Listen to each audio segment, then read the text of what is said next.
మనకు ఎండాకాలం రాగానే ఫిబ్రవరి ఎండింగ్ మార్చి మంత్లో మనకు స్టార్ట్ అవుతుంది. ప్రతి క్లాస్ రూమ్ లో ఉంటుంది.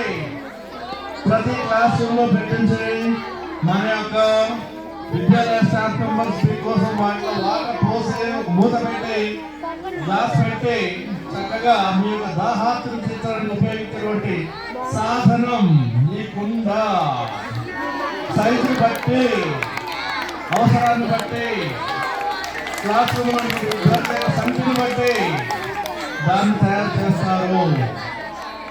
వీటన్నిటిని చక్కగా మలిచి వండర్ఫుల్ గా చేస్తున్నామంటే మన వరప్రసాద్ గారికి ఒక్కసారి క్లాస్ ఇచ్చుకోండి.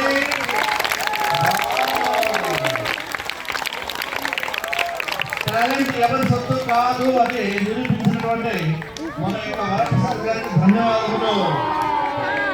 చూడండి ఎలా చేయాలి, ఎలా చేశారు, ఎలా చేస్తున్నారు. కేవలం చదువు ఒకటే ప్రధానం కాదు. చదువుతో కావాల్సింది ఇంకేంటంటే నాలెడ్జ్, స్కిల్ అండ్ సంస్కారం. ఈ మూడు ఉంటే మనిషి ఎక్కడైనా సరే హ్యాపీగా బతికేస్తారు.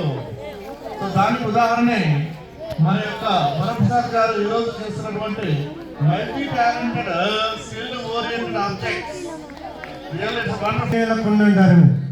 ఇది 5 లీటర్ల కాడి నుంచి 30 లీటర్ల వరకు తయారు చేసిండు. ఎలాంటి ఇప్పుడు ఇది ఇవాళ చేసి ఆరబెట్టాలండి. రేపు ఇలా ఇంత రాయి ఉంటుందండి. ఆ రాయి ఆనబెట్టుకుని ఈ చేతితో రాయి పిచ్చుకుని ఈ చేతితో చెక్క పిచ్చుకుని దీన్ని 3 ఐటెంలుగా కొట్టాలి. ఒక ఐటెం కొట్టాక కింద పెద్ద హోల్ వస్తుందండి. కింద అది ముందర హోల్ బూడిపోవాలండి. కాసేపు ఒక గంట సేపు ఆరబెట్టి మళ్ళీ ఇంకొక ఐటెం కొట్టాలండి. అలా 3 ఐటెంలుగా కొడితే ఇది రౌండ్ షేప్లో మంచినీళ్ళ బాణం నల్లకుండా తయారండి. 5 లీటర్ల కాడి నుంచి 30 లీటర్ల వరకు చేయొచ్చండి. ఇలాంటి కొట్టండి చెప్పట్లు.